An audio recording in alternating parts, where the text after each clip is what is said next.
রক্তিম সূর্য স্বাধীন বাংলাদেশের বুকে মনে করিয়ে দেয় ৫৪ বছর আগের ২৫ মার্চের বিভীষিকাময় কাল রাত পার করে স্বাধীনতার প্রদীপ্ত উচ্চারণে বলিষ্ঠ জাতির কথা, বিশ্বের বুকে যাদের পরিচয় হার না মানা জাতি হিসেবে।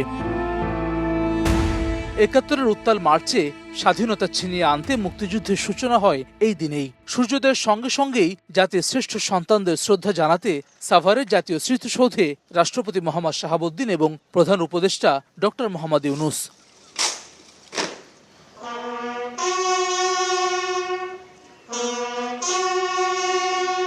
রক্ত দিয়ে বিজয় ছিনিয়ে আনা বীর সেনানীদের প্রতি ভোর ৫টা ৫৫ পুষ্পস্তবক অর্পণ করেন রাষ্ট্রপতি। এরপরই স্মৃতির মিনারে ভালোবাসার ফুল দেন অন্তর্বর্তী সরকারের প্রধান উপদেষ্টা ডক্টর মোহাম্মদ ইউনূস। পিনপতন নীরবতায় স্মরণ করেন জাতির সূর্য সন্তানদের। সেনা, নৌ ও বিমান বাহিনীর চৌকস দল জানায় রাষ্ট্রীয় সালাম।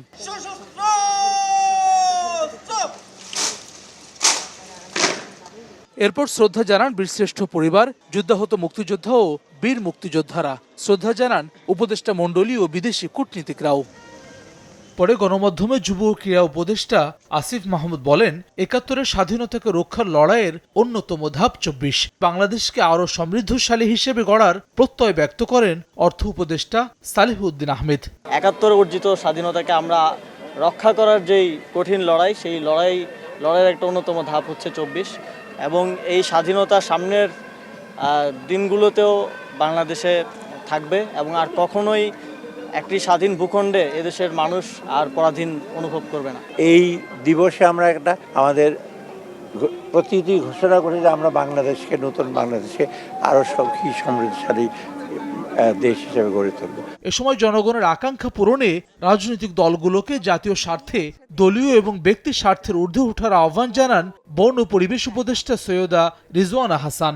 জাতীয় স্বার্থে, ব্যক্তি এবং দলীয় স্বার্থের ঊর্ধ্বে উঠে আমরা ঐক্যমত করব। জনগণকে আস্থায় যদি আনতে হয়, তাহলে যে সংস্কারগুলোর দাবি জনগণের থেকে উঠে, সেগুলোর ক্ষেত্রে ঐক্যমতে না পৌঁছানোর কোনো সুযোগ নেই। এরপরই স্মৃতিসৌধ খুলে দেওয়া হয় সর্বসাধারণের জন্য। সর্বস্তরের মানুষের মিলন মেলায় পরিণত হয় ৮৪ একরের জাতীয় স্মৃতিসৌধ। ফুলে ফুলে ভরে ওঠে মূল বেদি। শহীদের প্রতি শ্রদ্ধা জানাতে আসা মানুষদের প্রত্যাশা, আগামীর বাংলাদেশ হবে বৈষম্যহীন। লাখো প্রাণের বিনিময়ে কেনা স্বাধীনতা, সার্বভৌমত্ব অক্ষুণ্ণ রেখে বীর দর্পে এগিয়ে যাবে লাল সবুজের পতাকা, প্রিয় বাংলাদেশ।